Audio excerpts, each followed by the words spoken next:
Mi propio hijo intentó matarme con una caja de bombones envenenados, y sin saberlo, salvé mi vida al poner celosos a mi nuera y a mis nietos.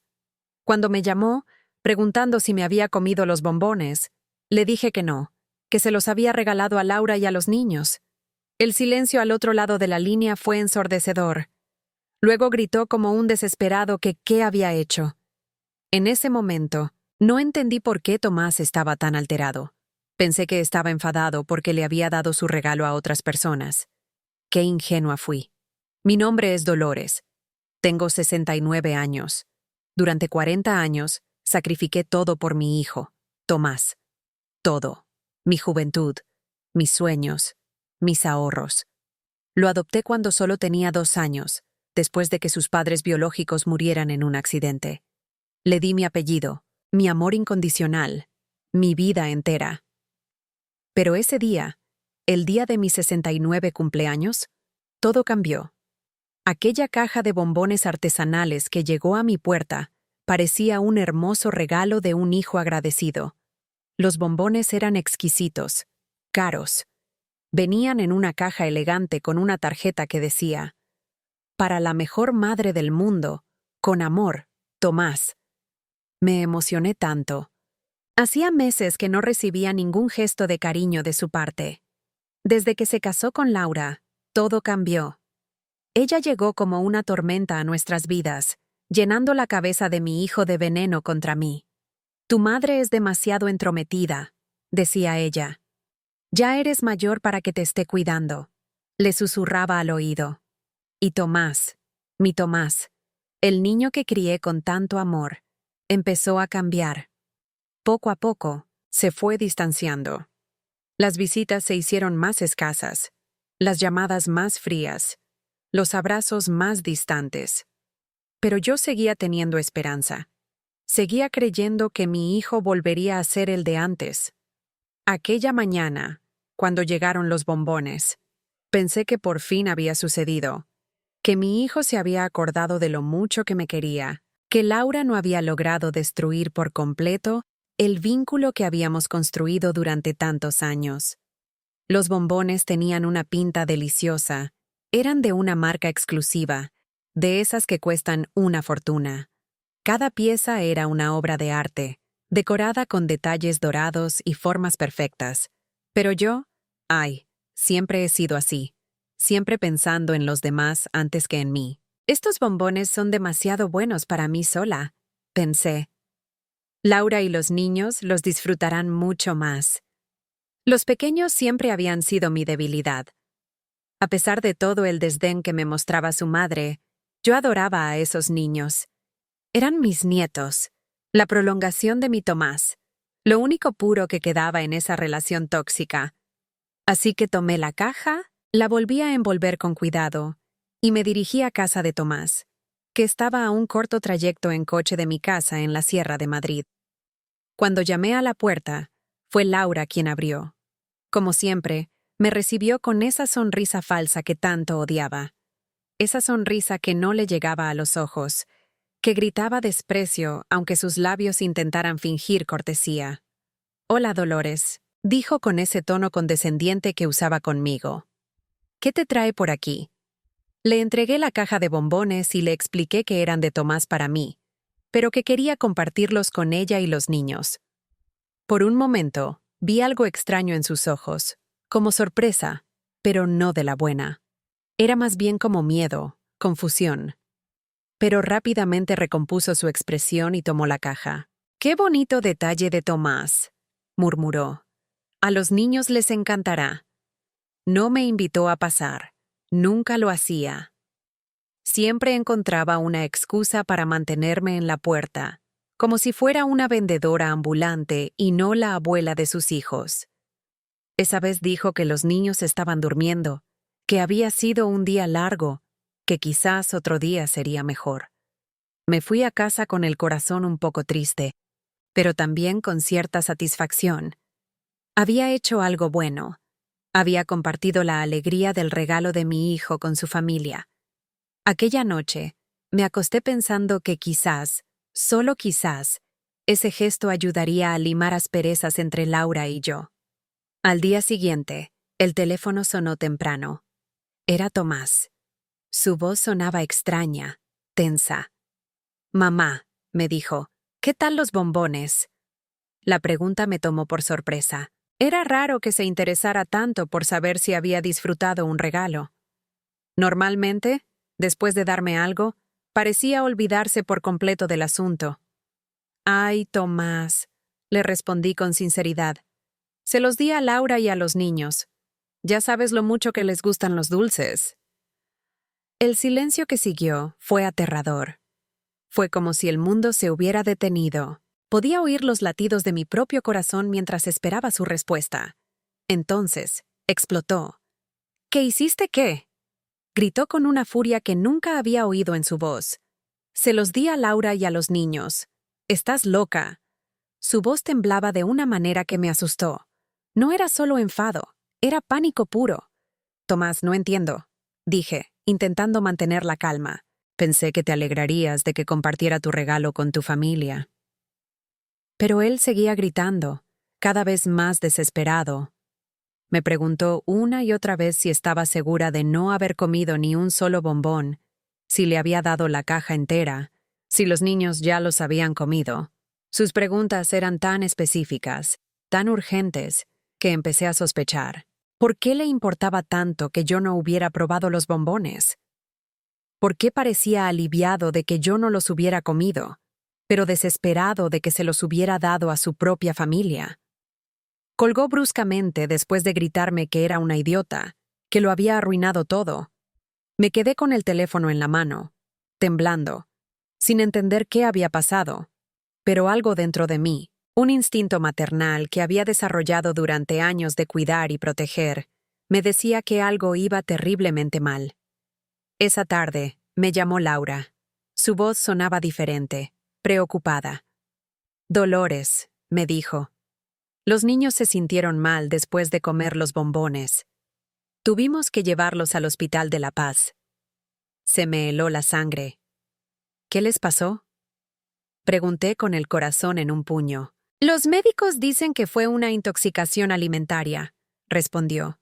«Pero es extraño. Los bombones olían raro cuando los abrimos, pero los niños ya se habían comido varios antes de que nos diéramos cuenta». Mi mundo empezó a desmoronarse. Los bombones que mi hijo me había enviado, los bombones que yo había regalado con tanto amor, habían enfermado a mis nietos. Pero había algo más. En la voz de Laura, detecté algo que me hizo temblar.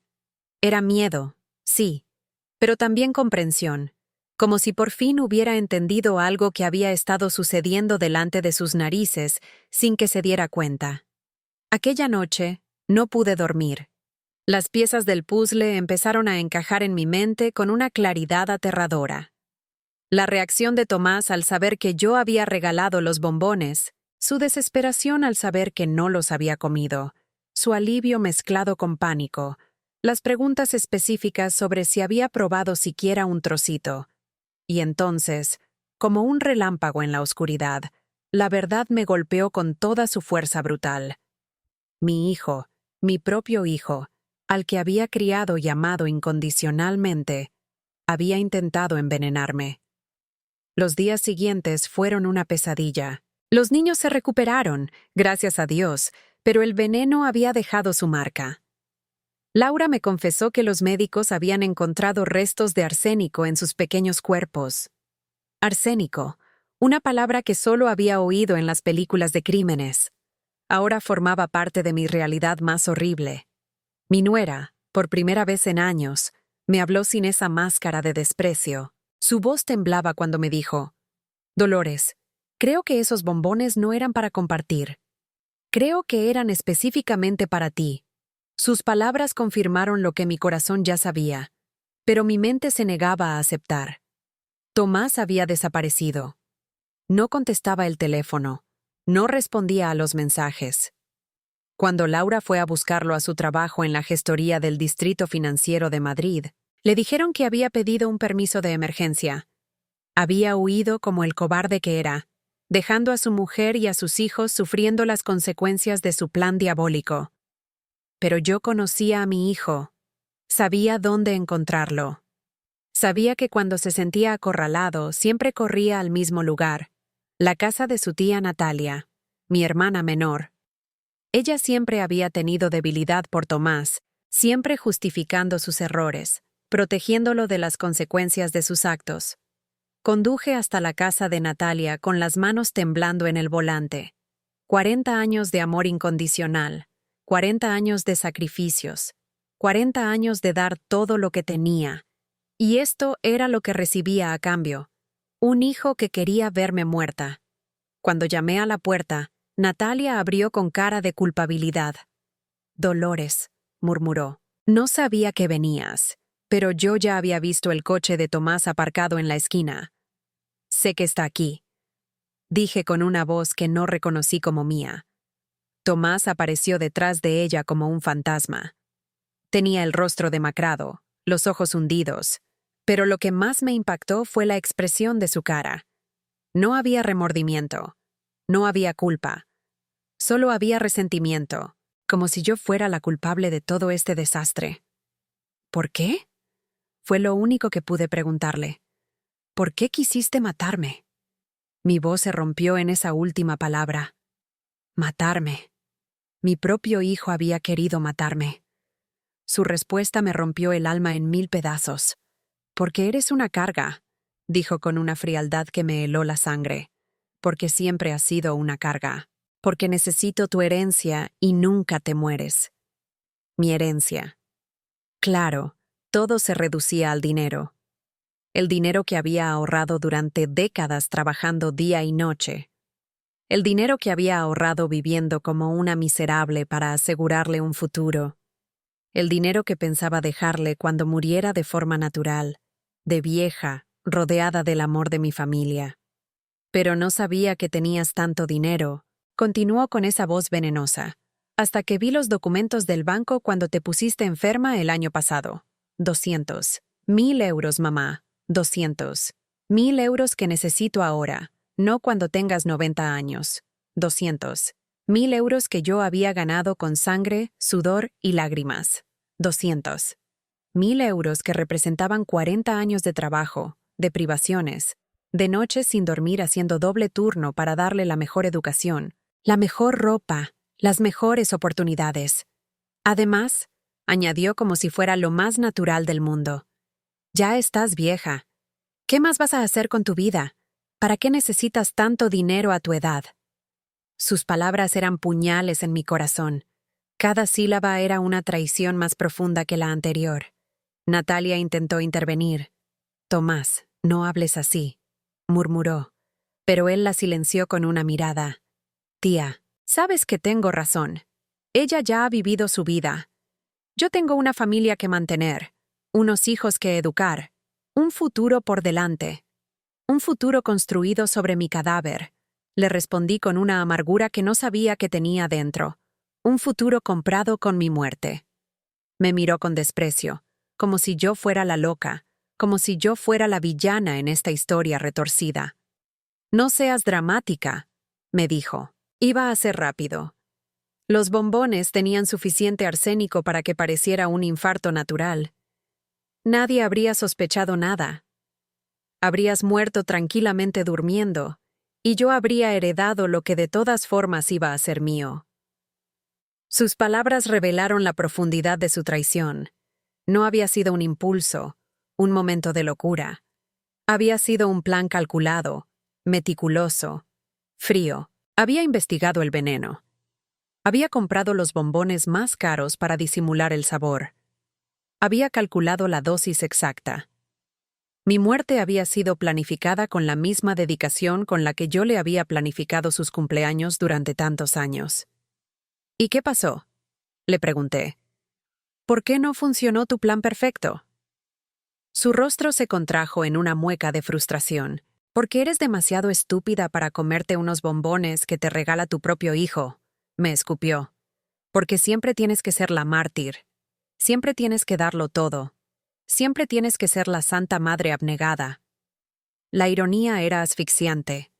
El mismo defecto que él me criticaba, mi tendencia a dar en lugar de recibir, había sido lo que me había salvado la vida. Mi instinto de compartir el regalo con sus hijos había destruido su plan homicida. Pero lo peor, continuó con una ira creciente, es que ahora Laura lo sabe todo. Los niños estuvieron a punto de morir por tu culpa, por tu maldita manía de compartir lo que no es tuyo. Me echaba la culpa a mí.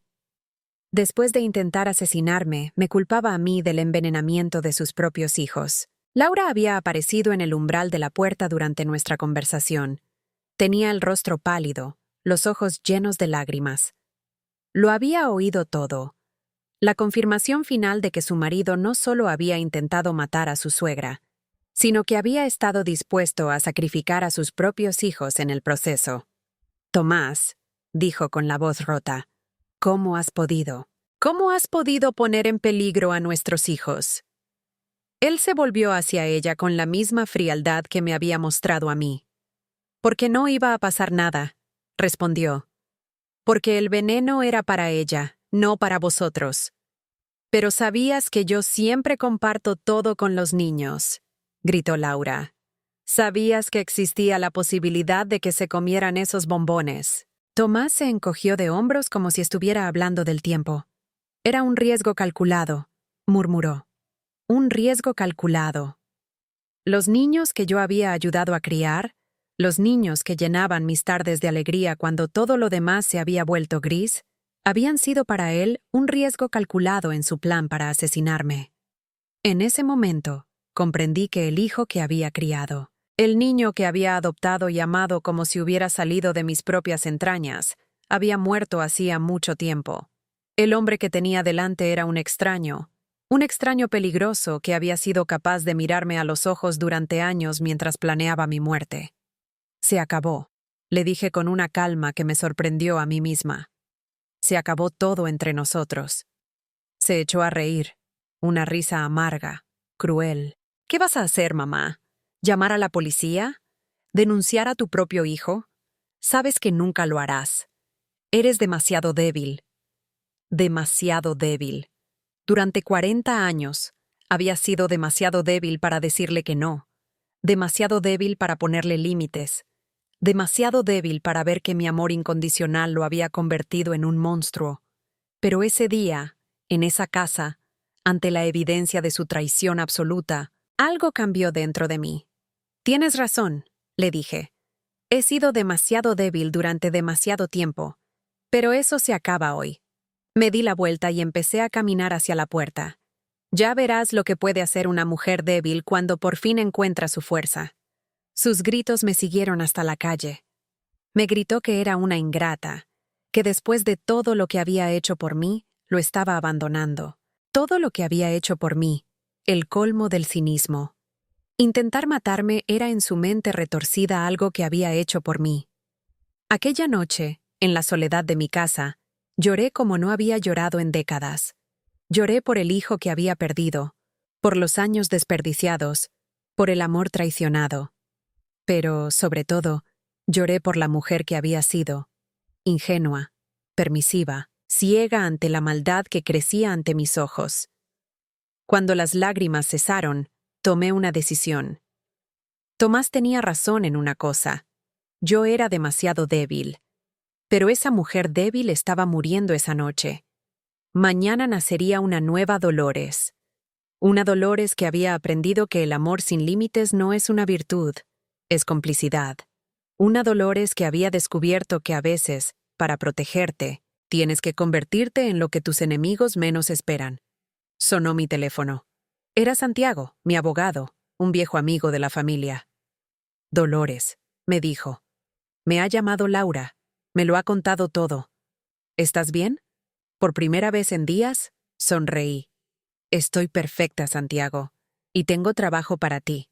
La transformación no fue inmediata, pero fue total. Durante las semanas siguientes, mientras Tomás creía que me había destrozado emocionalmente, yo estaba construyendo los cimientos de mi venganza. El primer paso fue mudarme. No podía seguir viviendo en esa casa donde había criado a una víbora, donde cada rincón me recordaba mi ingenuidad. Santiago me ayudó a encontrar un piso en la zona más exclusiva de la ciudad, el barrio de Salamanca, Un ático con vistas panorámicas que costaba en un mes más de lo que Tomás ganaba en 3. Cuando firmé el contrato de alquiler, vi la sorpresa en los ojos del agente inmobiliario. Una mujer de 69 años, vestida con modestia, pagando al contado por un apartamento de lujo. «Es para mi jubilación», le dije con una sonrisa. «He decidido que es hora de darme algunos caprichos». Jubilación. ¡Qué palabra tan liberadora! Me estaba jubilando de ser madre. Me estaba jubilando de ser la víctima. Me estaba jubilando de ser la mujer que lo daba todo y no pedía nada a cambio. El piso era espectacular. Suelos de mármol, ventanales de suelo a techo, una cocina que parecía sacada de una revista. Pero lo que más me gustó fue el despacho. Un espacio tranquilo, donde podría planificar, donde podría pensar, donde podría convertirme en la estratega que Tomás nunca había imaginado que podía ser. Santiago fue mi primer aliado en esta nueva vida.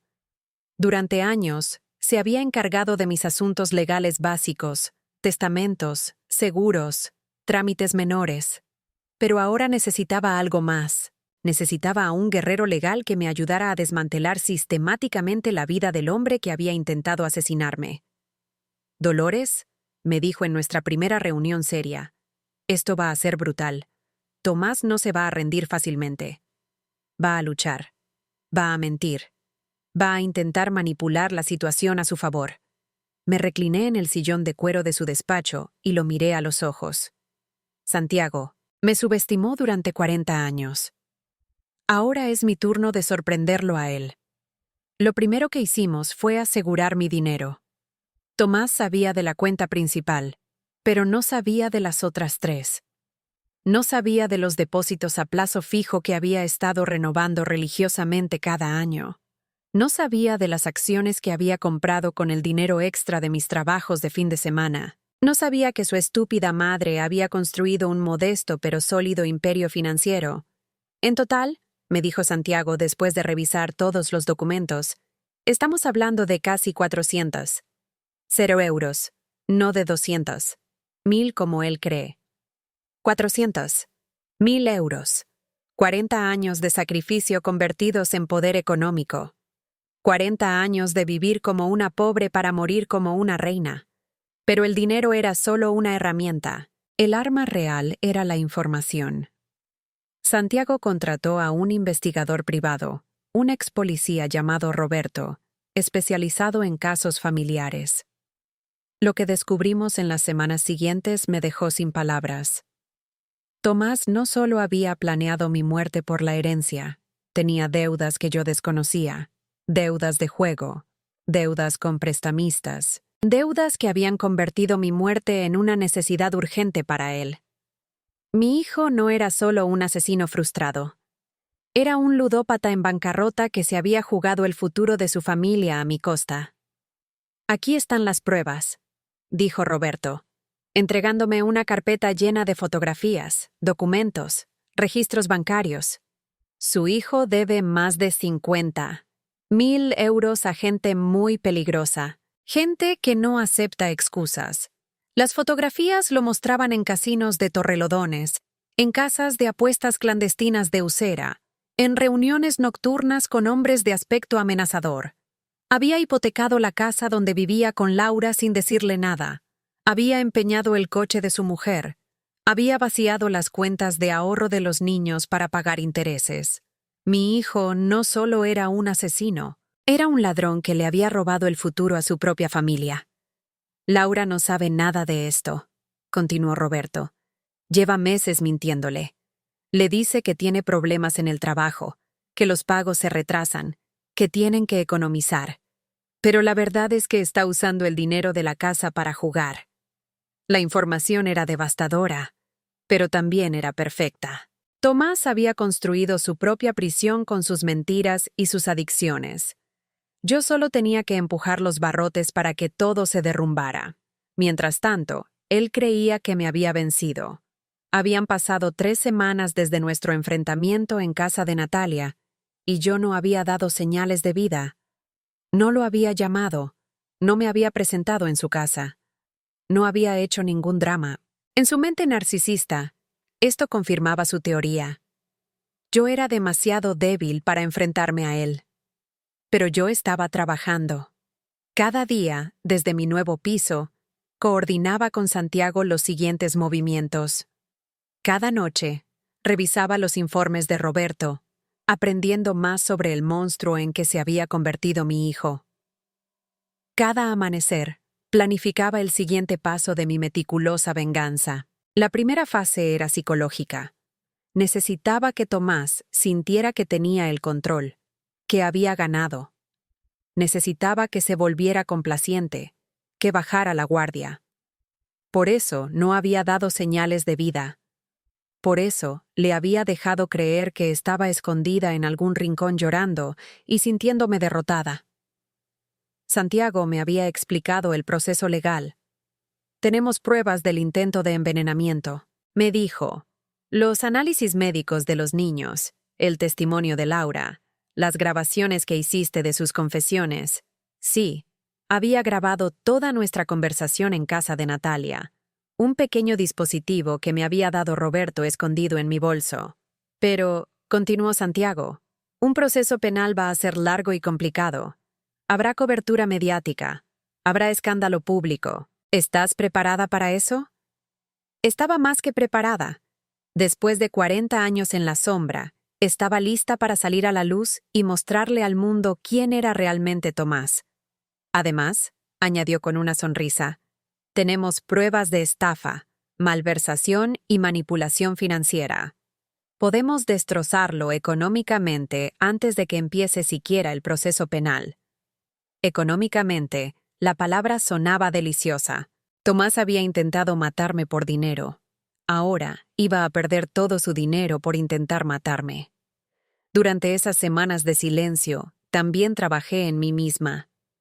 Contraté a Yolanda, una estilista personal que transformó por completo mi imagen. Adiós a la ropa vieja y conservadora. Adiós al pelo gris y descuidado. Adiós a la postura encorvada de la mujer derrotada. Cuando Yolanda terminó conmigo, no me reconocí en el espejo. Mi pelo estaba teñido de un elegante castaño, cortado con un estilo moderno que me quitaba 10 años de encima. Mi ropa era sofisticada, pero no ostentosa. Trajes de calidad, zapatos de diseñador, accesorios discretos pero caros. Dolores, me dijo Yolanda, admirando su trabajo. Pareces una mujer de poder. Una mujer de poder. Me gusta cómo suena eso.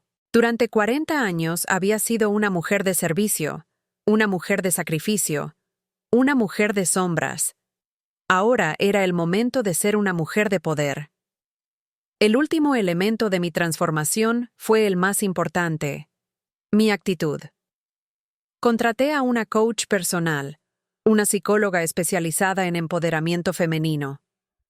Dolores, me dijo en nuestra primera sesión, tienes que dejar de verte como una víctima. Eres una superviviente. Eres una guerrera. Las sesiones fueron reveladoras. Durante décadas, había confundido el amor con la sumisión, la bondad con la permisividad, la maternidad con la abnegación total. Había criado a un monstruo porque había tenido miedo de ser una mala madre si le ponía límites. El verdadero amor, me explicó la psicóloga, incluye consecuencias. Si no hay consecuencias para las malas acciones, no hay amor. Hay complicidad. Complicidad. Durante 40 años, había sido cómplice de la transformación de mi hijo en un sociópata. Pero no más. La nueva Dolores no era cómplice de nadie. La nueva Dolores era una fuerza de la naturaleza que estaba a punto de desatarse sobre el mundo de Tomás como un huracán devastador. Una noche, exactamente un mes después de nuestro enfrentamiento, decidí que era hora de hacer mi primera aparición pública. Elegí cuidadosamente el lugar, la galería de arte más exclusiva de la ciudad, donde se exhibía una colección privada de pintura contemporánea. Me vestí con un traje de chaqueta negro de diseño, unos tacones que me hacían parecer más alta e imponente, y unas joyas que había comprado esa misma tarde. Cuando llegué a la galería en un taxi de lujo, los fotógrafos de sociedad se volvieron para mirarme. No me reconocieron, pero instintivamente supieron que era alguien importante. Caminé por la galería con una copa de champán en la mano, admirando las obras de arte, conversando con coleccionistas y críticos. Por primera vez en décadas, me sentí en mi elemento, elegante, sofisticada, poderosa, y entonces lo vi. Tomás estaba en la esquina opuesta de la galería, acompañado de Laura. Ella parecía tensa, incómoda, claramente fuera de lugar en ese ambiente lujoso. Él intentaba impresionar a unos empresarios, probablemente buscando nuevas víctimas para sus estafas. Nuestras miradas se cruzaron a través de la sala. Vi la conmoción en su rostro cuando me reconoció. La mujer derrotada que había dejado llorando hacía un mes había sido reemplazada por esta versión sofisticada y misteriosa de su madre. Me acerqué lentamente, saboreando cada paso. Cuando llegué a su altura, le sonreí con una dulzura venenosa. «Hola, Tomás», le dije con una voz que destilaba poder. «Qué sorpresa encontrarte aquí». Se había quedado pálido. Laura me miraba con una mezcla de admiración y confusión. Los empresarios que hablaban con Tomás se volvieron hacia mí con curiosidad. «Mamá», balbuceó. «¿Qué haces aquí?» Su voz temblaba ligeramente. Por primera vez en su vida, mi presencia lo intimidaba. «Estoy disfrutando de mi jubilación», le respondí, dando un sorbo de champán. «He decidido que es hora de darme algunos caprichos». La palabra jubilación resonó en el aire como una amenaza velada. Los empresarios nos miraban con interés. Era obvio que había una tensión familiar, pero también era obvio que yo no era la víctima que ellos habían imaginado. «¿Jubilación?», preguntó uno de ellos con cortesía. «¿De qué te jubilas, mamá?» «De ser demasiado generosa», le respondí sin apartar la vista de Tomás. A veces, cuando das demasiado, la gente se acostumbra a recibir. Llega un punto en el que hay que dejar de dar y empezar a cobrar. Cobrar. La palabra flotó en el aire como una promesa de tormenta. Tomás sabía exactamente lo que significaba. Sabía que su tiempo de tomar sin dar había terminado. Sabía que la caza había comenzado, y ahora él era la presa. Los días siguientes fueron de una tensión exquisita. Tomás sabía que algo había cambiado, pero no sabía el qué. Me había visto en la galería, transformada en una mujer que no reconocía, y eso lo inquietaba. Empezó a llamarme obsesivamente, pero no contesté. Dejé que sus llamadas fueran al buzón de voz, donde podía escuchar su nerviosismo creciente. «Mamá», contesta el teléfono, decía en sus mensajes. «Tenemos que hablar. Necesito saber qué estás planeando». «¿Qué estás planeando?» Por primera vez en su vida, era él quien me tenía miedo. Por primera vez, yo era la depredadora y él era la presa. Santiago había iniciado la fase legal de mi venganza. Lo primero fue presentar una demanda civil por intento de asesinato con todas las pruebas que habíamos reunido, los análisis médicos de los niños, las grabaciones de audio, los testimonios de Laura y del personal médico que había atendido a mis nietos. «Dolores», me dijo Santiago en su despacho, «esta demanda va a ser un escándalo. Los medios de comunicación van a cubrir el caso. Tu historia va a estar en todos los telediarios». Perfecto. Quería que todo el mundo supiera quién era realmente Tomás. Quería que sus vecinos de Pozuelo, sus compañeros de trabajo, sus amigos, supieran que había intentado asesinar a su propia madre. Pero la demanda civil era solo el aperitivo. El plato fuerte era la investigación que Roberto había completado sobre las actividades ilegales de Tomás: fraude hipotecario, malversación de fondos familiares, estafa a prestamistas, evasión de impuestos. Mi hijo había construido un castillo de naipes financiero que estaba a punto de derrumbarse. «Aquí están todos los documentos», dijo Roberto, entregándome 3 carpetas llenas de pruebas. Su hijo ha estado robando a su propia familia durante meses.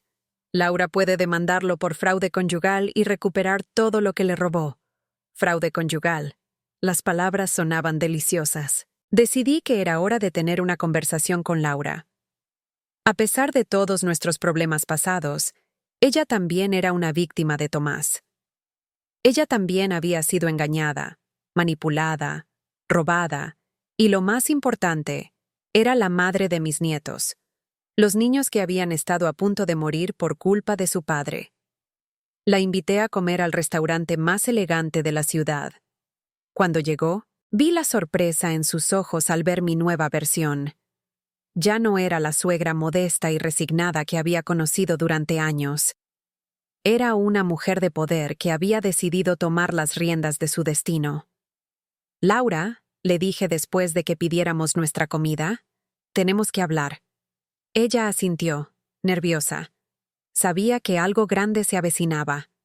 Lo sé todo sobre las deudas de Tomás. Sé lo del juego, lo de los prestamistas, lo de la hipoteca que puso sobre vuestra casa sin que lo supieras. Su rostro se descompuso. «¿Cómo sabes eso?», murmuró. «Porque contraté investigadores», respondí con calma. «Porque decidí dejar de ser la víctima y convertirme en la cazadora». Le entregué una de las carpetas que había preparado Roberto. Todo está ahí. Documentos, fotografías, registros bancarios. Laura revisó los papeles con lágrimas en los ojos. Cada página era una traición más profunda.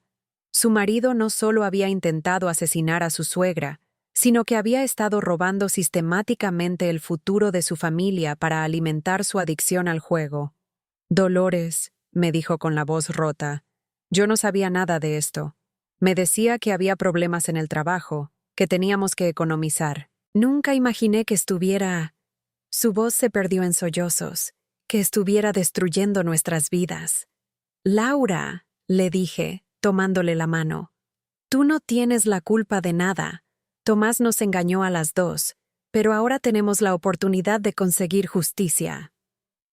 Le expliqué mi plan.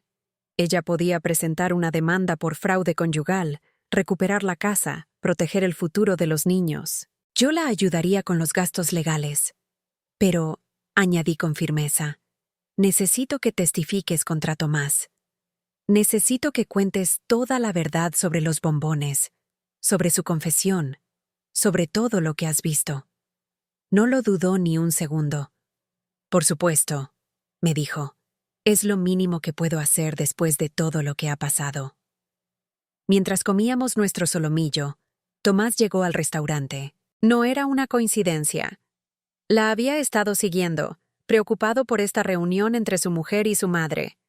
Cuando nos vio juntas, compartiendo documentos, su rostro se transformó en una máscara de pánico.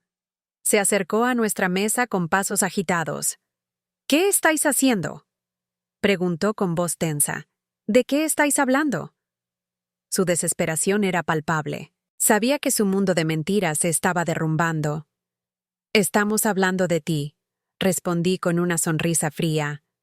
«Estamos hablando de tus deudas, de tus mentiras, de cómo has estado robando a tu propia familia». Tomás miró los documentos sobre la mesa y su rostro se descompuso por completo. «Laura», le suplicó a su mujer, «no escuches a esta vieja loca. Está intentando manipularte para separarnos». Vieja loca. Incluso en ese momento de pánico total, no podía dejar de insultarme. Era incapaz de mostrar respeto o remordimiento. «Tomás», le dijo Laura con una voz que no le había oído antes, una voz llena de fuerza y determinación. «Ya lo sé todo. Sé lo del juego, lo de las deudas, lo de la hipoteca. Sé que llevas meses mintiendo». Él intentó negarlo, pero ella lo interrumpió. «Y sé que intentaste matar a tu madre», gritó las últimas palabras, atrayendo la atención de todo el restaurante. Los comensales se volvieron hacia nosotros, murmurando entre ellos.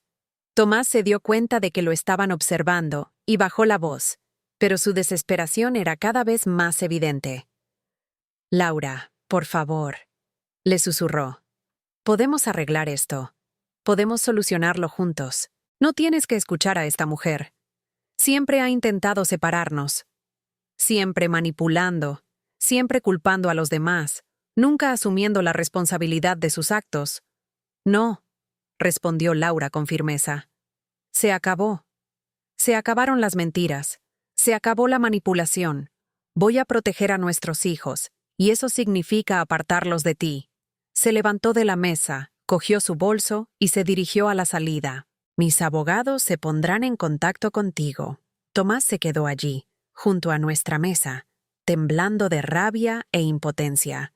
Cuando Laura se fue, se volvió hacia mí con una furia que me recordó por qué había decidido destruirlo. Esto es culpa tuya. Siseó con los dientes apretados. Has arruinado mi matrimonio. Has destruido a mi familia. Yo no he destruido nada, le respondí con una calma sobrenatural. Solo he sacado la verdad a la luz. Tu matrimonio se arruinó cuando decidiste convertirte en un mentiroso y un ladrón. Tu familia se destruyó cuando decidiste intentar asesinar a tu madre. Me levanté de la mesa y lo miré directamente a los ojos. Y esto no ha hecho más que empezar. Sus amenazas me siguieron hasta la calle. Te vas a arrepentir de esto, me gritó mientras caminaba hacia mi taxi. Vas a pagar por destrozarme la vida. Destrozarle la vida. Él había intentado destrozar la mía, literalmente. Y ahora se quejaba porque yo me estaba defendiendo. Aquella noche, Santiago me llamó con noticias. Dolores, la demanda ya está en proceso. Los medios de comunicación han empezado a llamar. Quieren entrevistas. Quieren tu versión de la historia. Era exactamente lo que había esperado. Programa las entrevistas, le dije. Es hora de que el mundo sepa la verdad. La primera entrevista fue con el telediario de más audiencia de la ciudad, los informativos Telecinco. Llegué al estudio impecablemente vestida, con la seguridad de una mujer que había encontrado su poder. La periodista me recibió con curiosidad y compasión. Señora Dolores, me dijo frente a las cámaras, cuéntenos su historia. ¿Cómo descubrió que su hijo había intentado envenenarla? Se lo conté todo. Los bombones, la reacción de Tomás, la intoxicación de los niños, su confesión fría y calculada. Hablé con calma, sin dramatizar, dejando que los hechos hablaran por sí mismos. ¿Qué siente una madre cuando descubre que su hijo quiere matarla?, me preguntó la periodista. Se siente libre, le respondí. Se siente libre de una ilusión que había mantenido durante 40 años. Se siente libre para dejar de proteger a alguien que nunca la protegió a ella. La entrevista se hizo viral. En cuestión de horas, mi historia estaba en todas las redes sociales. Los comentarios eran abrumadoramente de apoyo.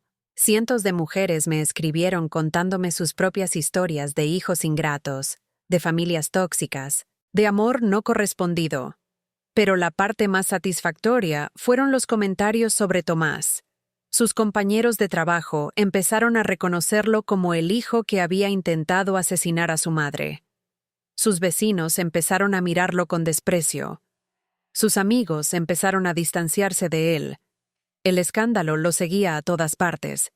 Cuando iba al supermercado, la gente lo señalaba y susurraba. Cuando llegaba al trabajo, sus colegas lo evitaban. Cuando salía de su casa, sentía las miradas de juicio de todo el vecindario. Pero yo sabía que esto era solo el principio. La humillación pública era satisfactoria, pero la verdadera justicia aún estaba por llegar.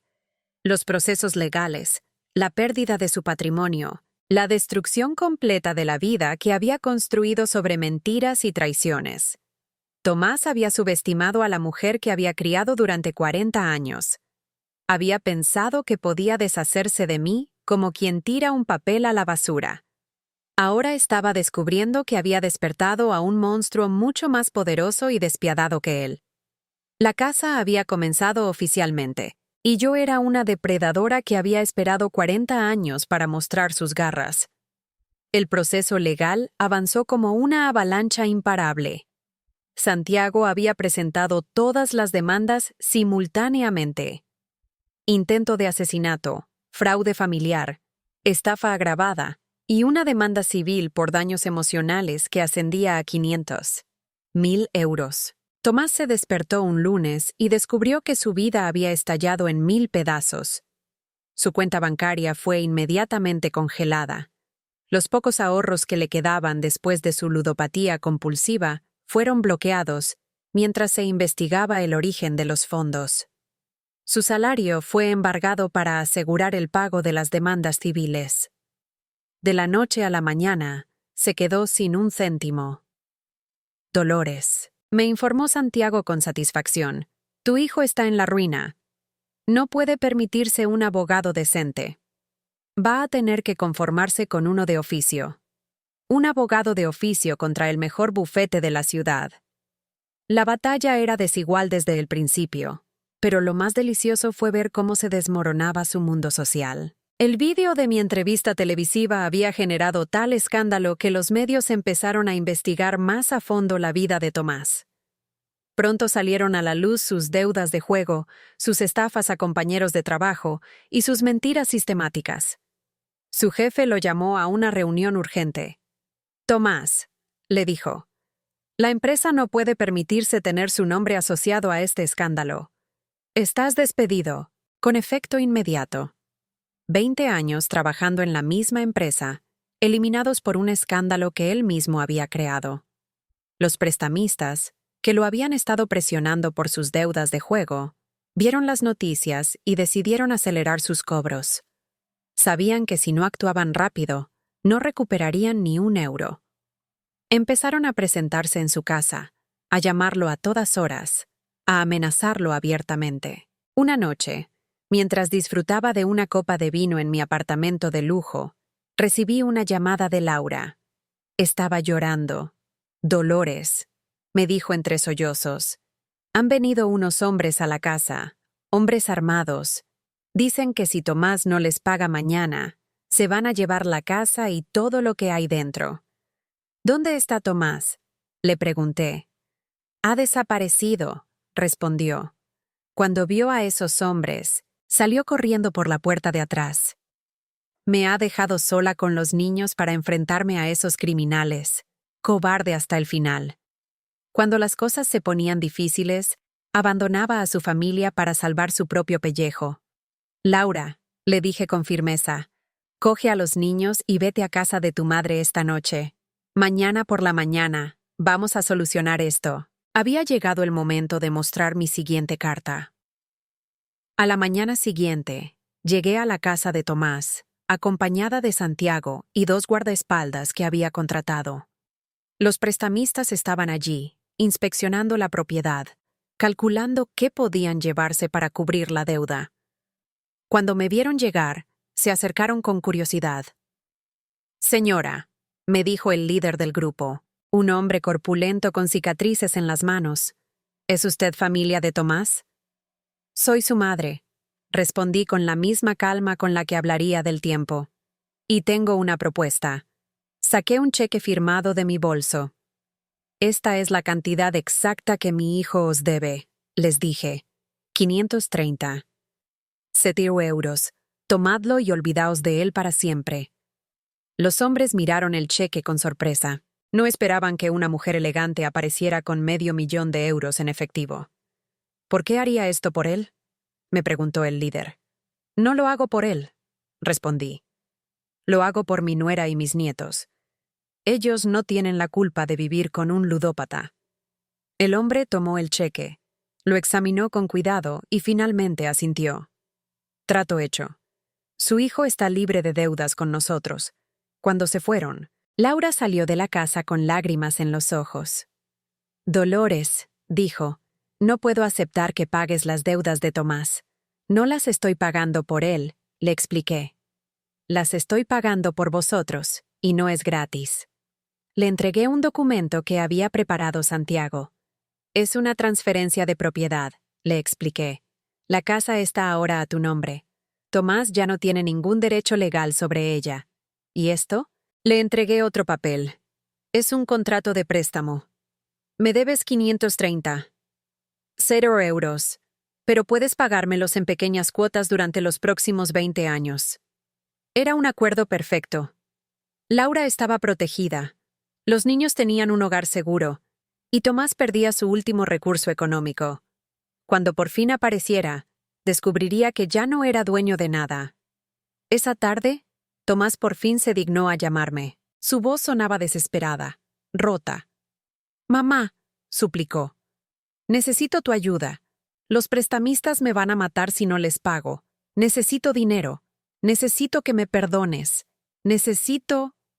Tomás, lo interrumpí con frialdad. Ya he pagado tus deudas. Pude oír su suspiro de alivio al otro lado de la línea. Gracias, mamá. Sabía que no me abandonarías. Lo sabía. Pero no lo he hecho por ti, continué. Lo he hecho por Laura y los niños, y ya no tienes casa. La he transferido a nombre de tu mujer. El silencio que siguió fue absoluto. ¿Qué? Murmuró finalmente. La casa ya no es tuya. Tu mujer me debe el dinero a mí, no a ti.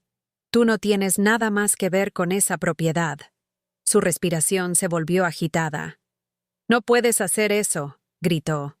Es mi casa. La compré yo. La compraste con dinero que robaste, le respondí. Y ahora ha vuelto a manos legítimas. Laura y los niños están protegidos. Tú estás solo. Colgué el teléfono sin esperar su respuesta. Los días siguientes fueron de una tensión deliciosa. Tomás se presentó en la casa, pero Laura ya había cambiado las cerraduras. Cuando intentó entrar a la fuerza, ella llamó a la policía. Los agentes llegaron y le explicaron que ya no tenía derecho legal sobre la propiedad. Pero es mi mujer, gritó mientras lo escoltaban fuera de su propia casa. Tengo derecho a estar aquí. Señor, le dijo el agente. Su mujer ha solicitado una orden de alejamiento. No puede acercarse a menos de 200 metros de esta propiedad. Orden de alejamiento. Laura había seguido mis consejos al pie de la letra. Ahora Tomás no solo había perdido su casa, sino que legalmente no podía acercarse a su familia. Era un paria total, rechazado por la sociedad y abandonado por los suyos. Sin casa, sin trabajo, sin dinero, Tomás se vio obligado a refugiarse en pensiones baratas y de mala muerte. Pero incluso eso se volvió insostenible cuando los medios empezaron a seguirlo. Los reporteros lo acosaban constantemente, preguntándole por el intento de asesinato, por sus deudas, por su ludopatía. Una noche, desesperado y humillado, decidió hacer algo que él consideraba inteligente, pero que resultó ser el último clavo en su ataúd. Se creó un perfil en redes sociales y empezó a transmitir en directo, intentando contar su versión de la historia. Mi madre está loca, dijo frente a la cámara de su teléfono desde una habitación de pensión sucia. Se está inventando todo esto porque quiere atención. Yo nunca intenté envenenar a nadie. Los bombones eran normales. Está manipulando a toda mi familia en mi contra. Pero Internet no perdona. Los usuarios empezaron a bombardearlo con preguntas específicas que no pudo responder. ¿Por qué había arsénico en los bombones?, le preguntaron. ¿Por qué se envenenaron tus hijos?, insistieron. ¿Dónde están las pruebas de que tu madre miente? Su retransmisión se hizo viral, pero no de la forma que él esperaba. Se hizo viral como un ejemplo de narcisismo patológico, como la confesión en directo de un hombre que no podía aceptar la responsabilidad de sus actos. Los comentarios fueron brutales, despiadados, sin piedad. «Este tipo de verdad cree que somos estúpidos», escribió alguien. «Su propia mujer lo está denunciando y él dice que es todo mentira», añadió otro. «Típico psicópata, siempre culpando a los demás», comentó un tercero. Pero lo que realmente selló su destino fue cuando alguien le preguntó directamente: «Si eres inocente, ¿por qué no denuncias a tu madre por difamación?». Tomás se quedó sin palabras. No podía demandarme porque sabía que yo tenía todas las pruebas.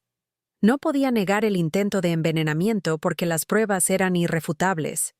Su silencio ante esa pregunta fue interpretado por todos como una admisión de culpabilidad.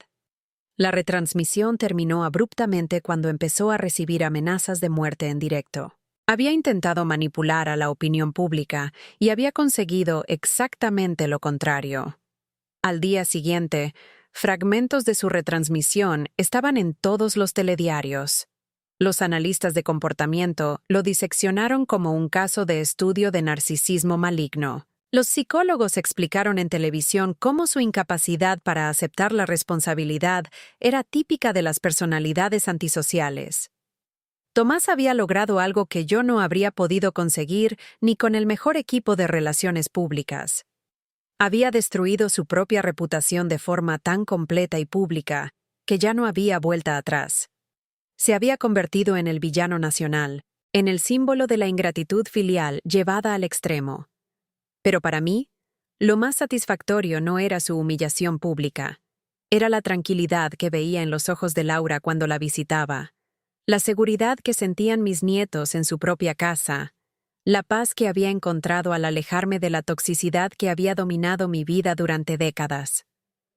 La justicia formal aún estaba en proceso, pero la justicia poética ya se había cumplido. El hijo que había intentado matarme por dinero ahora no tenía ni un euro. El hombre que había despreciado mi amor ahora suplicaba mi perdón. El manipulador había sido expuesto y rechazado por todos. Y yo, la víctima que había pasado 40 años en silencio, por fin había encontrado mi voz. Los meses que siguieron fueron de transformación total. Mientras Tomás se hundía cada vez más en su propia miseria, yo florecía como nunca antes en mi vida. El apartamento de lujo se había convertido en mi santuario, un lugar donde, por primera vez en décadas, podía respirar sin el peso de la manipulación constante. Santiago me mantenía informada de los avances de los casos legales. Dolores, me dijo durante una de nuestras reuniones semanales, el fiscal está muy interesado en procesar a Tomás por intento de asesinato. Las pruebas son abrumadoras. Las grabaciones de audio, los testimonios médicos, las confesiones que él mismo había hecho, todo formaba un caso sólido e irrefutable. Además, continuó Santiago con una sonrisa, su abogado de oficio está intentando negociar un acuerdo de culpabilidad. Sabe que no puede ganar este caso. Un acuerdo de culpabilidad significaría que Tomás tendría que admitir públicamente, frente a un juez, que había intentado asesinar a su propia madre. Pero lo que verdaderamente me llenaba de satisfacción era ver cómo Laura había florecido tras liberarse de la toxicidad de su matrimonio. Sin las mentiras constantes, sin el estrés financiero, sin la manipulación emocional, había vuelto a ser la mujer fuerte que había vislumbrado años atrás. Dolores, me dijo durante uno de nuestros almuerzos semanales, por primera vez en años, me siento libre. Los niños están felices, seguros. Duermen tranquilos por primera vez en meses. Ver a mis nietos recuperar su inocencia, ver sus sonrisas sinceras, valía más que cualquier venganza que pudiera planear. Una tarde, mientras disfrutaba de un café en la terraza de mi apartamento, recibí una llamada inesperada. Era Natalia, mi hermana. Su voz sonaba avergonzada, culpable. Dolores, me dijo, necesito hablar contigo. Necesito pedirte perdón. Decidí recibirla en mi casa. Cuando llegó, la diferencia entre nosotras era abismal. Yo lucía elegante, serena, empoderada. Ella parecía consumida por la culpa y la vergüenza. Dolores, empezó con lágrimas en los ojos. Sabía que Tomás tenía problemas, pero nunca imaginé que fuera capaz de intentar matarte. Natalia, le respondí con una calma que me sorprendió a mí misma. Siempre supiste que había algo mal en él. Siempre lo justificaste. Siempre lo protegiste de las consecuencias de sus actos. Ella asintió, incapaz de negar la verdad. Sé que fui cómplice de su comportamiento. Sé que te fallé como hermana. Lo que más me duele, continuó, es que cuando vino a pedirme refugio después de intentar envenenarte, yo lo acogí en mi casa. Lo protegí sabiendo lo que había hecho. Sus lágrimas eran genuinas. Su arrepentimiento parecía real. Pero el daño ya estaba hecho. Natalia, le dije sin crueldad, pero con firmeza. Durante 40 años, elegiste proteger a un monstruo en lugar de proteger a tu hermana. No puedo simplemente olvidar eso porque ahora te sientas culpable. Se fue de mi casa llorando, pero yo me sentí en paz. Había establecido límites claros. Había expresado mi verdad sin agresividad, pero sin concesiones. El juicio penal comenzó 6 meses después del intento de envenenamiento. Los medios de comunicación cubrieron cada detalle, cada testimonio, cada prueba presentada. Yo testifiqué con una serenidad que impresionó incluso a los periodistas más experimentados. Señora Dolores, me preguntó el fiscal, ¿cómo se sintió cuando descubrió que su hijo había planeado su muerte? Me sentí liberada, respondí, mirando directamente a Tomás en el banquillo de los acusados, liberada de 40 años de manipulación, de 40 años de dar amor incondicional a alguien incapaz de corresponderlo. Tomás parecía demacrado, envejecido, destruido. Su abogado de oficio había hecho lo que pudo, pero las pruebas eran irrefutables. Los testimonios de Laura, de los médicos que trataron a los niños, de los especialistas que analizaron los bombones, construyeron un caso perfecto. Cuando llegó el momento de su testimonio, Tomás intentó una última manipulación. Yo amaba a mi madre, declaró con lágrimas falsas. Todo esto es un terrible malentendido. Nunca quise hacerle daño a nadie, pero sus propias grabaciones lo traicionaron. Cuando el fiscal reprodujo el audio donde confesaba su plan, su versión se desmoronó por completo. El jurado deliberó durante apenas 2 horas. Culpable de intento de asesinato en primer grado, culpable de poner en peligro la vida de menores, culpable de estafa agravada. La sentencia fue de 12 años de prisión sin posibilidad de libertad condicional antes de cumplir 8. Cuando escuché el veredicto, no sentí triunfo. Sentí paz, justicia, la confirmación legal de lo que ya sabía, que había sido víctima de un intento de asesinato calculado y premeditado por parte de mi propio hijo. Tomás me miró desde el banquillo mientras lo esposaban. Sus ojos ya no tenían la arrogancia de antes, solo desesperación y autocompasión. «Mamá», gritó mientras se lo llevaban, «sigues siendo mi madre. No puedes abandonarme así». Pero yo permanecí inmóvil, serena, viéndolo alejarse hacia su destino inevitable. Los casos civiles se resolvieron rápidamente después de la condena penal. La demanda por daños emocionales resultó en una indemnización de 300.000 euros, que Tomás, por supuesto, no podía pagar desde la cárcel. Pero el simbolismo era importante. El sistema legal había reconocido oficialmente el daño que me había causado. Laura obtuvo el divorcio y la custodia total de los niños. Tomás perdió todos sus derechos parentales tras ser declarado culpable de poner en peligro sus vidas. Mis nietos estaban por fin legalmente protegidos de la influencia tóxica de su padre. Una tarde, mientras organizaba mis nuevos documentos legales, encontré una carta que había escrito, pero nunca enviado, años atrás. Era una carta de agradecimiento a Tomás por ser el mejor hijo del mundo. La leí y no pude evitar reír amargamente. Qué ciega había estado, qué ingenua, qué completamente desconectada de la realidad. Decidí escribir una nueva carta, pero esta vez para mí misma. Querida Dolores, escribí, durante 40 años, confundiste el amor con la complicidad. Confundiste la bondad con la permisividad. Confundiste el sacrificio con la virtud. Hoy, celebro que por fin hayas aprendido la diferencia. El día que cumplí 70 años, organicé una pequeña celebración en mi apartamento.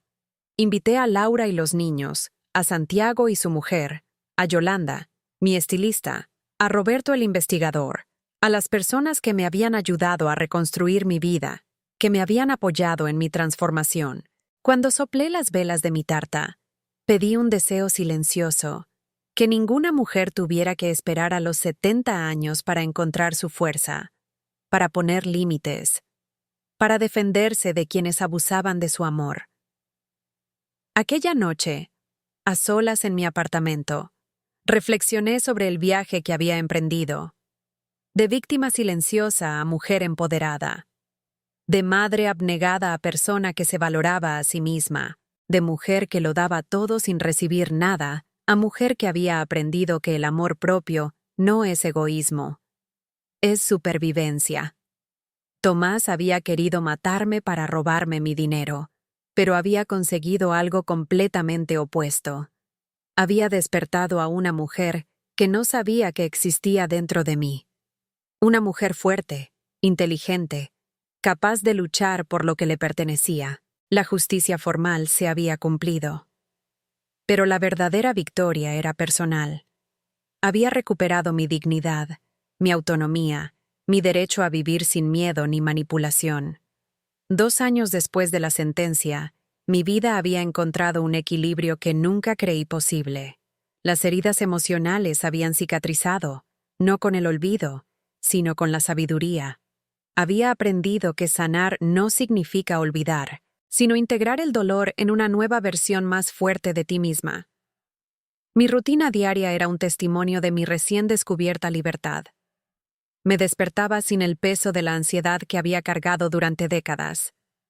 Desayunaba huevos revueltos con bacon mientras leía las noticias financieras, porque había decidido aprender a gestionar mis inversiones personalmente. Santiago me había presentado a Oscar, un asesor financiero ético que me enseñó que el dinero podía ser una herramienta de empoderamiento, no solo de supervivencia. Dolores, me dijo Oscar durante una de nuestras sesiones, tienes capital suficiente para vivir cómodamente el resto de tu vida y dejar una herencia considerable. Herencia, la palabra que había motivado el intento de asesinato, ahora tenía un significado completamente diferente para mí.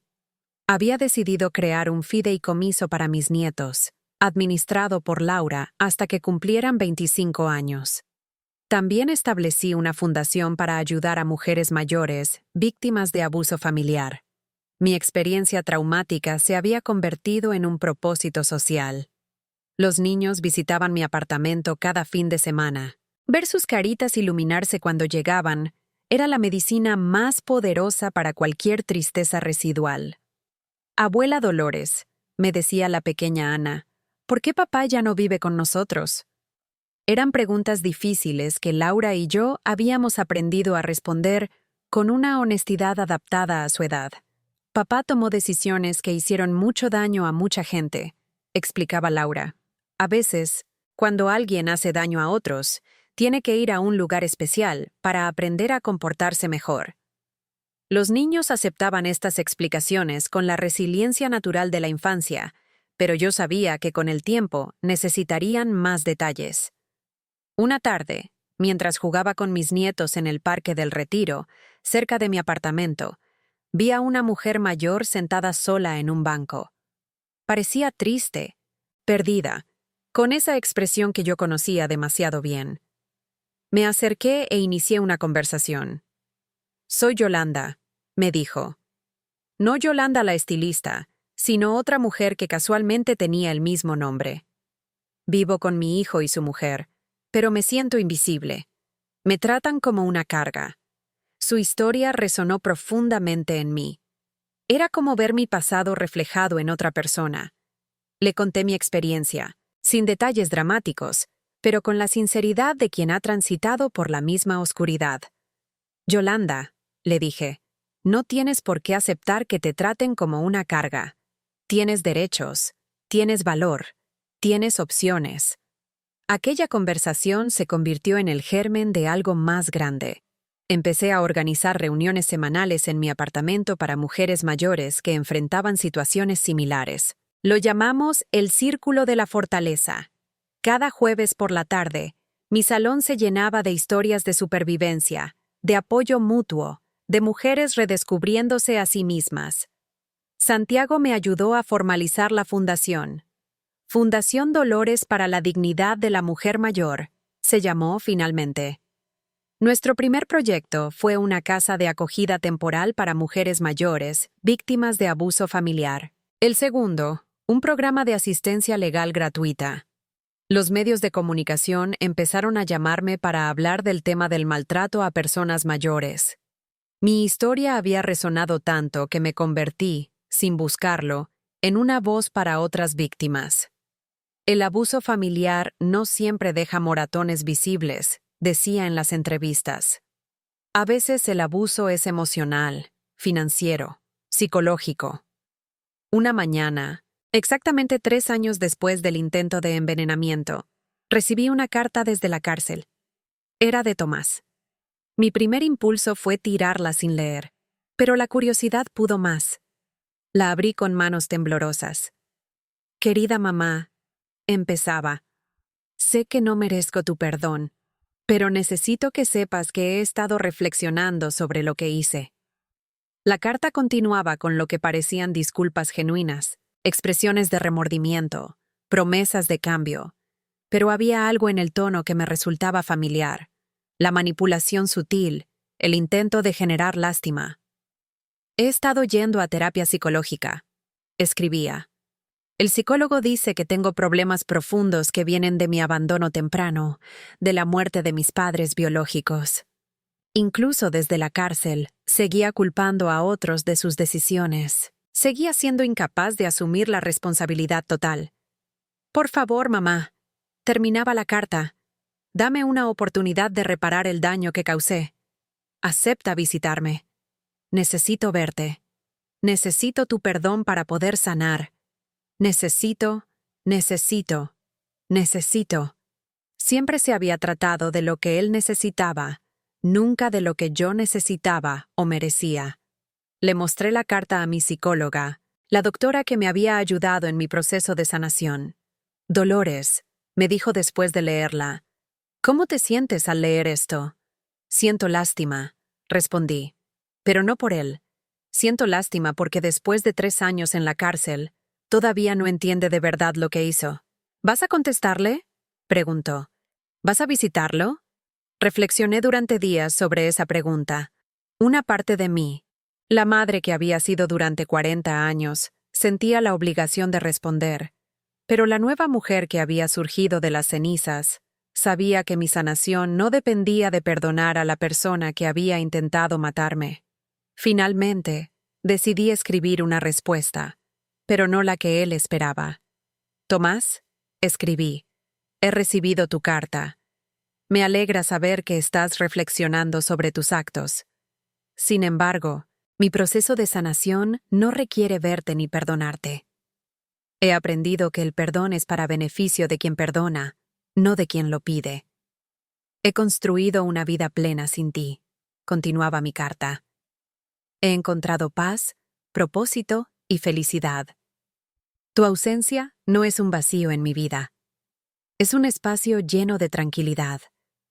Espero que encuentres tu propia redención, pero mi camino hacia la sanación ya no incluye intentar salvarte de las consecuencias de tus decisiones. Firmé la carta simplemente como Dolores, no como mamá. Ese título había sido revocado el día que decidió convertirse en mi asesino potencial. Envié la carta y sentí una liberación profunda. Había cerrado definitivamente el último capítulo de esa relación tóxica. Laura también había rehecho su vida. Se había puesto a estudiar psicología, inspirada por nuestra experiencia. Quiero ayudar a otras familias a identificar las señales de manipulación antes de que sea demasiado tarde, me dijo. Su transformación de víctima silenciosa a defensora activa era inspiradora. Los niños crecían sanos y seguros. Preguntaban ocasionalmente por su padre, pero sin la angustia que habían mostrado durante los años de toxicidad familiar. La estabilidad emocional había reemplazado el caos constante que había marcado sus primeros años. Una tarde, mientras revisaba los informes de la fundación, me di cuenta de algo extraordinario. En 2 años, habíamos ayudado a más de 200 mujeres mayores a salir de situaciones de abuso. Algunas habían recuperado propiedades robadas por hijos manipuladores. Otras habían encontrado el valor para denunciar el maltrato. Todas habían redescubierto su dignidad. Mi historia personal de supervivencia se había convertido en un faro de esperanza para otras mujeres. El intento de asesinato que había buscado silenciarme para siempre había terminado amplificando mi voz más allá de lo que jamás había imaginado. Aquella noche, mientras contemplaba la ciudad desde mi terraza, reflexioné sobre la perfecta ironía de mi situación. Tomás había querido matarme para robarme mi herencia, pero había conseguido que yo construyera un legado mucho más valioso, una fundación que perduraría más allá de mi muerte, ayudando a generaciones de mujeres a encontrar su fuerza. La mujer que había sido durante 70 años había muerto simbólicamente el día de los bombones envenenados. La mujer que había nacido de esas cenizas era más fuerte, más sabia, más completa. Había aprendido que a veces, para encontrar la luz, hay que atravesar la más profunda oscuridad. Mi venganza había sido completa, pero no por la destrucción de Tomás, sino por mi propia reconstrucción. La mejor venganza había resultado ser vivir plenamente, sin miedo, sin culpa, sin la sombra de la manipulación oscureciendo mis días. 5 años después de la sentencia, mi vida había alcanzado una plenitud que nunca creí posible. La fundación había crecido exponencialmente, con sedes en 3 comunidades autónomas y un equipo de 20 profesionales dedicados. Habíamos ayudado a más de 500 mujeres a recuperar su dignidad y su autonomía. Una mañana, Santiago me llamó con una noticia inesperada. «Dolores», me dijo con voz grave. «Tomás va a solicitar la libertad condicional. Ha cumplido 5 años de su condena, y su abogado alega buen comportamiento». Mi corazón se aceleró momentáneamente, pero la ansiedad duró solo segundos. Ya no era la mujer vulnerable que había sido. «¿Qué significa eso para nosotras?», pregunté con calma. «Significa que habrá una vista», explicó Santiago. «El juez revisará su caso. Escuchará testimonios a favor y en contra de su liberación. Tú tienes derecho a testificar». Decidí que era hora de enfrentarme a Tomás una última vez, pero desde una posición de poder absoluto. Durante 5 años, yo había construido una nueva identidad, una nueva vida, un nuevo propósito. Él había permanecido estancado en una celda, pagando por sus crímenes. La vista se programó para un martes por la mañana. Llegué al juzgado acompañada de Laura, que ahora era psicóloga licenciada y subdirectora de mi fundación. Vestíamos de forma profesional, proyectando la imagen de las mujeres de éxito en que habíamos logrado convertirnos. Cuando Tomás entró en la sala, su aspecto me impactó. 5 años de prisión lo habían transformado en un hombre prematuramente envejecido. Su pelo estaba completamente gris, su rostro marcado por arrugas profundas, su postura encorvada por la derrota. No quedaba rastro del hombre arrogante que había intentado asesinarme. Su abogado presentó el caso para la libertad condicional. «Mi cliente ha mostrado un arrepentimiento genuino», argumentó. «Ha participado en programas de rehabilitación, ha mantenido una conducta excelente, ha expresado deseos sinceros de reparar el daño causado a su familia». Cuando fue mi turno de testificar, me levanté con la serenidad de quien ha encontrado la paz interior. «Señoría», comencé. «Durante 5 años, he observado las consecuencias de los actos del acusado, no solo en mi vida, sino en la de sus hijos, que han prosperado en un entorno libre de su influencia tóxica». Miré directamente a Tomás mientras hablaba. He construido una fundación que ha ayudado a 500 mujeres víctimas de abuso familiar. Cada una de esas historias me recuerda por qué es importante que las acciones tengan consecuencias reales y duraderas. El señor Tomás no solo intentó asesinarme, continué con firmeza. Puso en peligro la vida de sus propios hijos, robó a su familia, mintió sistemáticamente durante años. Su liberación anticipada enviaría un mensaje peligroso, que el arrepentimiento después de ser descubierto puede borrar la gravedad de intentar asesinar a tu propia madre. El juez escuchaba atentamente, tomando notas. Cuando Tomás tuvo la oportunidad de hablar, se dirigió directamente a mí. «Mamá», dijo con la voz rota, «sé que no merezco tu perdón, pero he cambiado. He comprendido el daño que causé. He pasado 5 años reflexionando sobre mis errores». Sus palabras sonaban ensayadas, calculadas para generar compasión, pero ya no tenían poder sobre mí. «Tomás», respondí con calma, «perdiste el derecho a llamarme madre el día que decidiste convertirte en mi asesino potencial. 5 años en la cárcel no borran 40 años de manipulación ni el trauma de descubrir que tu propio hijo quería verte muerta». El testimonio de Laura fue devastador para sus posibilidades. Como psicóloga profesional, explicó al juez los patrones de comportamiento narcisista y manipulador que había observado durante años. Los niños han prosperado sin la presencia de su padre, declaró. Han desarrollado estabilidad emocional, seguridad, confianza. Su liberación representaría un retroceso en su desarrollo psicológico.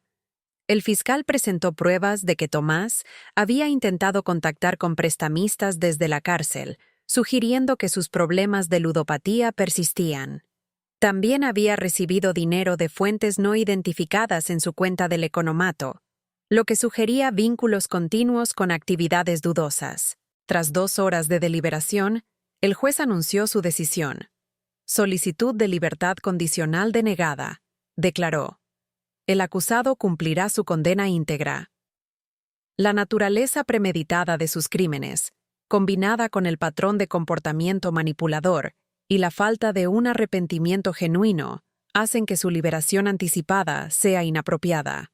Tomás se desplomó en su silla. Sus 5 años de buen comportamiento y terapia obligatoria no habían sido suficientes para convencer al sistema legal de que había cambiado de verdad. Tendría que cumplir 7 años más antes de poder optar de nuevo a la libertad condicional. Cuando salimos del juzgado, sentí una satisfacción profunda pero tranquila. No era triunfo vengativo, sino la confirmación de que la justicia había prevalecido. Tomás pagaría íntegramente por sus crímenes, mientras yo seguía construyendo un legado de esperanza y empoderamiento. Esa tarde, durante la reunión semanal de nuestro círculo de la fortaleza, compartí la experiencia con las mujeres del grupo. Hoy, me enfrenté una vez más a mi agresor. Les dije, pero ya no desde el miedo o la vulnerabilidad. Lo enfrenté desde el poder que he construido durante estos años.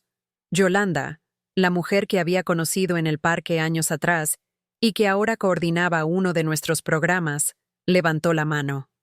Dolores, dijo, tu historia nos ha enseñado que nunca es tarde para reclamar nuestra dignidad. Tú a los 70 años encontraste tu fuerza. Yo encontré la mía a los 65. Aquella noche, a solas en mi apartamento, escribí en mi diario. Hoy he cerrado definitivamente el capítulo más oscuro de mi vida. Tomás permanecerá en la cárcel 7 años más, pero yo ya no vivo en la prisión emocional que él construyó para mí. Soy libre, soy poderosa, estoy completa. Mirando por la ventana la ciudad iluminada, reflexioné sobre el camino recorrido, de víctima silenciosa a defensora de otras víctimas, de mujer invisible a líder comunitaria reconocida, de madre abnegada a mujer que había aprendido que el amor propio no es egoísmo, es supervivencia. La transformación había sido dolorosa, pero necesaria. Como una mariposa que debe destruir su crisálida para volar, yo tuve que destruir la versión permisiva de mí misma para convertirme en la mujer fuerte que siempre tuve el potencial de ser. Mañana, continuaría mi trabajo en la fundación. Seguiría ayudando a otras mujeres a encontrar su voz. Seguiría construyendo un legado que trascendía la venganza personal, porque había aprendido que la mejor respuesta a un intento de destrucción no es la destrucción recíproca, sino la construcción de algo hermoso y duradero. Tomás había querido eliminarme para robarme mi herencia monetaria. Había conseguido exactamente lo contrario. Había despertado una herencia mucho más valiosa, en forma de fuerza, sabiduría y propósito, que ahora compartía con cientos de mujeres. La justicia no siempre llega rápido, pero cuando llega, es completa y definitiva. Habían pasado 10 años desde el día que cambió mi destino para siempre. Ahora, a los 79 años, contemplaba mi vida con una satisfacción profunda que nunca creí posible. La Fundación Dolores se había convertido en una institución nacional de referencia, con casas de acogida en 8 ciudades y un programa de asistencia legal que había ayudado a más de 2,000 mujeres. Mis nietos, ya adolescentes, me visitaban cada fin de semana. Ana tenía 16 años y había decidido estudiar Derecho, inspirada por nuestra historia familiar. Abuela, me dijo durante una de nuestras conversaciones, quiero ser como tú. Quiero defender a las personas que no pueden defenderse por sí mismas. Su hermano menor, Carlos, que tenía 14, mostraba una madurez emocional extraordinaria para su edad. Laura se había convertido en una psicóloga de renombre nacional, especializada en trauma familiar y abuso a personas mayores. Habíamos escrito un libro juntas, titulado Nunca es tarde, encontrar tu fuerza después de los 70, que se había convertido en un éxito de ventas y había sido traducido a varios idiomas. Una mañana de primavera, mientras revisaba la correspondencia en mi despacho de la fundación, recibí una llamada que me transportó al pasado. Era el director de la prisión donde Tomás cumplía su condena. «Señora Dolores», me dijo con voz grave, «debo informarle de que su hijo ha fallecido esta noche». La noticia me impactó, pero no como había esperado. No sentí dolor maternal ni una pérdida devastadora. Sentí una extraña mezcla de tristeza por lo que pudo haber sido y alivio por el cierre definitivo de ese capítulo. «¿Qué ha pasado?», pregunté con calma profesional. «Ha sido un infarto fulminante», explicó el director. «Los médicos dicen que había desarrollado problemas cardíacos severos, probablemente relacionados con el estrés y la depresión. Murió durmiendo, sin dolor. La ironía era absoluta. Él había planeado mi muerte por infarto con bombones envenenados, y finalmente había muerto de un infarto real. Dejó una carta dirigida a usted», continuó el director. «Deseaba que se la hiciéramos llegar». Tras un momento de reflexión, acepté recibirla. Necesitaba conocer sus últimas palabras, no por nostalgia, sino para cerrar por completo este ciclo de mi vida. La carta llegó 2 días después. La abrí con manos firmes, sin temblores ni ansiedad. «Querida mamá», empezaba con una letra temblorosa. «Escribo esto sabiendo que probablemente moriré en esta prisión. Durante 10 años, he reflexionado sobre lo que hice, sobre el monstruo en que me convertí. Entiendo ahora que no hay perdón posible para intentar asesinar a la mujer que me lo dio todo», continuaba. «No busco tu compasión ni tu absolución. Solo quiero que sepas que mi último pensamiento consciente fue de arrepentimiento genuino por haberte fallado tan profundamente. He seguido tu trabajo con la fundación desde aquí», escribía. «Los otros reclusos me muestran artículos de periódico sobre tus logros. Me llena de una extraña mezcla de orgullo y vergüenza. Orgullo porque eres extraordinaria. Vergüenza porque estuve a punto de destruir a alguien tan valioso». La carta terminaba con unas palabras que me sorprendieron por su aparente sinceridad.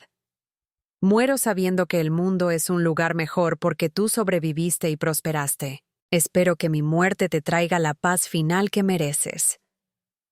Con amor y eterno remordimiento, Tomás». Después de leer la carta, la guardé en mi escritorio. No sentí la necesidad de llorar ni de perdonar póstumamente. Simplemente, sentí que un libro muy largo y doloroso había llegado por fin a su última página. El funeral fue una pequeña ceremonia privada. Asistimos Laura, los niños, Santiago y yo. No hubo discursos emotivos ni nostálgicos. Fue una despedida sobria a alguien que había elegido el camino de la destrucción y había pagado las consecuencias íntegras. Ana, con la sabiduría de sus 16 años, se acercó a mí después del servicio. «Abuela», dijo, «¿estás triste?» «Estoy en paz», le respondí. A veces, la tristeza más profunda es por lo que nunca fue, no por lo que se perdió. Aquella noche, en la soledad de mi apartamento, escribí la última entrada sobre Tomás en mi diario. Hoy he enterrado al hijo que adopté hace 47 años, pero el hijo al que de verdad amé murió hace 10 años, el día que decidió convertirse en mi asesino. Hoy solo he enterrado los restos de esa decisión. Los meses siguientes fueron de una productividad extraordinaria. Sin la sombra de Tomás acechando, sin la posibilidad de futuras vistas legales o enfrentamientos, me dediqué por completo a expandir el trabajo de la Fundación. Establecimos un programa de becas universitarias para mujeres mayores que querían retomar sus estudios tras salir de situaciones de abuso.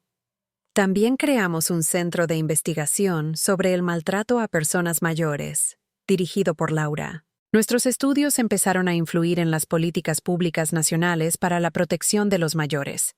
Mi experiencia personal se había convertido en un catalizador para un cambio social amplio. En mi 80 cumpleaños, organizamos una gala benéfica para la fundación. El evento reunió a políticos, empresarios, académicos y, lo más importante, a cientos de mujeres cuyas vidas habían sido transformadas por nuestros programas. Durante mi discurso de esa noche, reflexioné sobre la lección central de mi experiencia. He aprendido que la bondad sin límites no es virtud, es autonegligencia. He aprendido que el amor incondicional debe incluir el amor propio. He aprendido que a veces, para salvarte, tienes que estar dispuesta a decepcionar a quienes esperan que te sacrifiques sin fin. Mi historia comenzó como una tragedia, continué. El intento de asesinato por parte de mi propio hijo, pero se convirtió en una historia de renacimiento, de descubrimiento, de propósito. Porque elegí no quedarme en el papel de la víctima, sino transformar mi dolor en poder para ayudar a otros. Cuando terminé mi discurso, las 20 personas presentes se pusieron de pie en una ovación que duró 5 minutos. Pero lo que más me emocionó fueron las lágrimas en los ojos de Ana y Carlos, mis nietos, que me miraban con una admiración que se había ganado a través del ejemplo y la resiliencia. Aquella noche, de vuelta a casa, me senté en mi terraza a contemplar la ciudad. 10 años atrás, había sido una mujer de 70 años, vulnerable, manipulada, casi asesinada. Ahora era una mujer de 80 años, poderosa, respetada, con un legado que perduraría generaciones. La venganza más perfecta había resultado ser la construcción de una vida extraordinaria. Tomás había querido eliminarme para robarme mi dinero, pero había conseguido despertar mi verdadero potencial. Había querido silenciarme para siempre, pero había amplificado mi voz hasta convertirla en un coro de mujeres empoderadas. Escribí en mi diario esa noche: no me arrepiento de haberlo adoptado. Solo me arrepiento de no haber entendido antes que la bondad nunca debe practicarse a costa de la autodestrucción. Mi hijo quiso matarme, pero en lugar de destruirme, me liberó para convertirme en quien siempre debí ser. La historia había terminado, pero el legado apenas comenzaba. Cada mujer que encontraba su fuerza a través de nuestros programas era una victoria sobre la mentalidad que había creado a Tomás. Cada límite puesto, cada no firme pronunciado, cada acto de amor propio, era una revolución silenciosa contra la cultura que enseña a las mujeres a darlo todo sin recibir nada. Había tardado 70 años en encontrar mi poder, pero había usado cada día de los últimos 10 para asegurar que otras mujeres no tuvieran que esperar tanto tiempo. Esa era mi verdadera herencia. No el dinero, sino la sabiduría. No las propiedades, sino el propósito. No la venganza, sino la victoria a través de la transformación. El círculo se había cerrado perfectamente, y yo estaba en paz.